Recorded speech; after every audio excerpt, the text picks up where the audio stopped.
many things to talk about the anthem. It is a good song.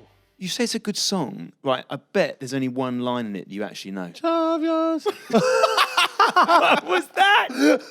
Well, I didn't want to go all in. I just wanted to give you you know what I mean. That was enough for me. There's someone who's potentially even listening to this podcast, someone just knocking about, who's telling his mates in the pub. I banged it out. I banged out that song. But you know, like, because it's so anthemic, isn't it? I mean, everyone knows. If you played that song now, everyone knows that's the football anthem, Champions League.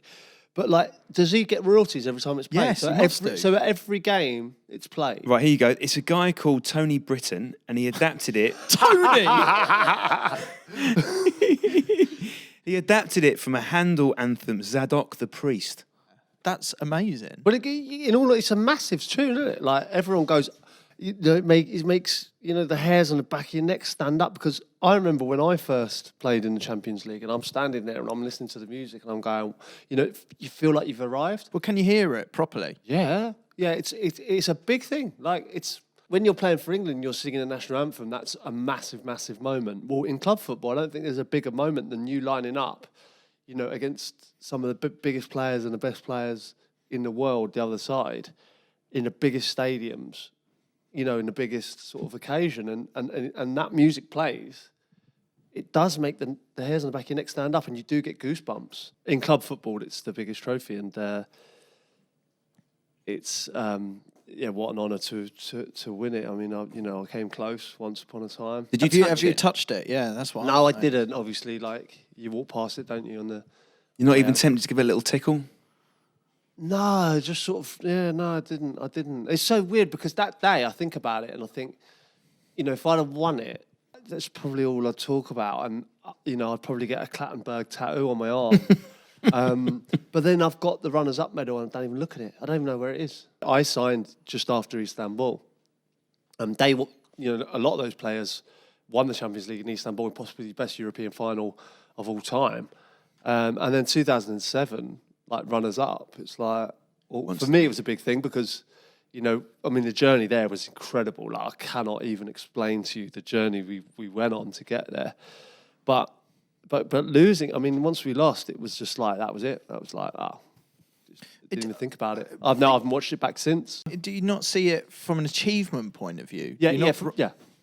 Getting there. So, I could talk you through the qualifying games, the group stages. Semi was amazing. Semi was incredible against Chelsea. Dirk Kuyt scored the penalty. I can tell you all about the night we got to the final. After the game, an electric night out in Liverpool. It was fantastic. I scored quite a few goals as well. I think I got 6 or 7 goals on the route up to that final. The only one who scored more than you in that campaign was Kaká, I think. It was like I was second top goal scorer, in that campaign. So that's why I was so gutted, really, not to play in the final. And it just makes me so angry because even if he hadn't played me, I just feel like if Rafa had played Bellamy, just a forward. So you picked Dirk Kuyt, who's not an out. Played Dirk and five midfield, yeah. So why didn't he pick you? If you scored all those goals all the way through. I only found out on the in the team meeting just before we left for the stadium, so. Your parents had come over, or your mates had come over expecting to see you play? Do you think people expected you then? Was that part of a letdown for you? Everyone expected me to start, yeah. You had to, I don't know, send a text or something or whatever and say, like... Oh, what a text to send, Crouchy. It was a really... Your dad saying... Did you text your dad? Yeah, I used to text my dad always, like, if I'm in or out. But yeah, just disappointed. Because for me, I just felt that Milan team was there for the taking. They weren't as good as 2005. 2005, was a freak. Like, Liverpool, Ali won that. It was amazing. They were incredible then. I think they were a little bit older, like a bit more, and they weren't as good in 2007. And we showed them a bit too much respect. And I think if we'd have gone out and all guns blazing, played 2 strikers or played a more attacking formation, we'd have gone out and beat them. I genuinely believe that. Because I think that's an unbelievable situation. That you've gone from, park football and all that and kick around with your dad to you messaging your dad in that stage of the Champions League and saying, Dad, I'm not starting. Yeah.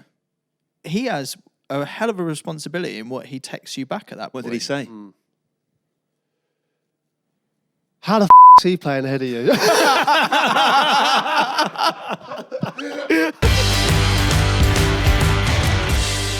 In in all honesty, the bonuses don't really affect a player unless you're in the Champions League. Certainly, when I was at Liverpool, I remember Jay Spearing, Darren Potter, Neil Miller, Stephen Warnock was coming through. Those young lads, when they got on the bench, Yeah. the smile on their faces. I bet. Well, these are young lads on Yeah. not much in football terms.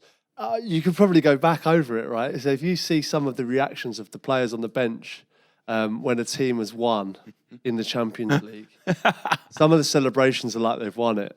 Do you get incentivized as you're going through the tournament? So it's a bit like so it was someone double. calls you in for a meeting. It pretty much double each time. So like if you win a game in the group stages, it'll be X, like double X.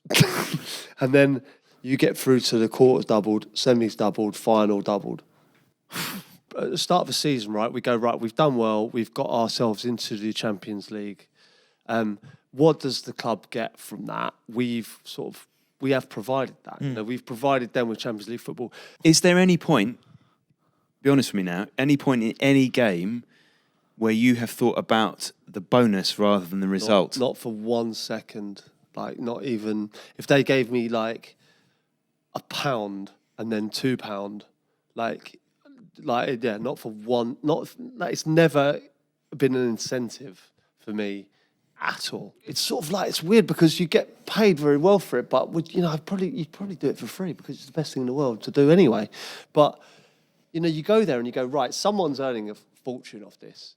So usually the captain are going, right, you're earning this, we've sort of got us there. We think we should get this and negotiate the bonuses at the start of the season. Yeah. And does the captain then come and tell you guys? We usually give the captain loads of grief and say, that's rubbish, go and ask for more. Stevie G rolls in and says, right. Well, probably wouldn't say it to Stephen. I was thinking more Ryan Shawcross. Your kit man brings your pants. Well, he brings the pants that I would wear in training on the Friday. Say the Champions Is this a lie? Say the Champions game is a Tuesday. I'll wear my pants from home. I will train, and I will get a fresh pair of pants in my training kit. So in the kit, when it's laid out. What? We all have pants in our kit. Do you not see how Why is this not normal? Is? Why are you saying Special pants. Do you like a certain brand of pants? Sloggies? And he has to have in his kit bag Everyone has the same. Everyone wears the same brand. Everyone has a pair of Sloggies or... Does it have your number put on them or anything? Sometimes. I could go away in Europe for a Champions League fixture and bring nothing. Not one thing. But when I see a football team watching Champions League, right? Yeah. They're all wearing the same pants. Yeah, for the match, yeah. they in a match, the pants would have been provided for every single player. What? And that's someone's job there. Well, no, it's a kit, man. What if part of the kit? It used to be the case, of course, that it would just be a jockstrap. I don't know if you ever have to wear a jockstrap, Chris, for Not for cricket my or job. right.